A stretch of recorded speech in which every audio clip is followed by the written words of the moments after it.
யாசகம் மூலம் பெற்ற 10,000 ரூபாயை முதலமைச்சரின் நிவாரண நிதிக்கு 75 வயது முதியவர் ஒருவர் வழங்கி அனைவரையும் நெகிழ்ச்சியடைய செய்திருக்கிறார்.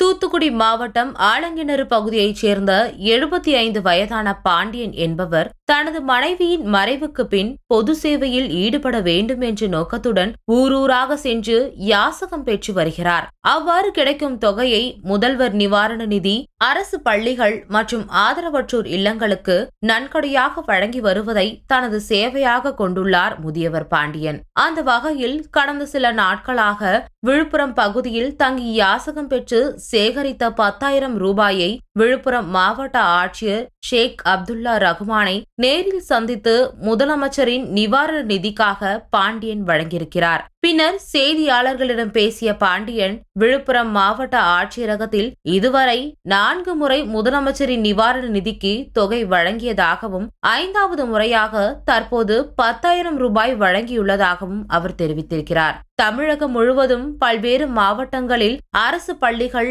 மற்றும் ஆதரவற்றோர் இல்லங்களுக்கு நிதியுதவி அளித்து வருவதாக கூறிய பாண்டியன், கடந்த வாரம் மதுரை மாவட்ட ஆட்சியரை சந்தித்து 10,000 ரூபாய் வழங்கியதாக பெருமிதத்துடன் கூறியுள்ளார். அடுத்த வாரம் கள்ளக்குறிச்சி மாவட்ட ஆட்சியரை சந்தித்து 10,000 ரூபாய் வழங்க இருப்பதாக முதியவர் பாண்டியன் உற்சாகத்துடன் தெரிவித்திருக்கிறார்.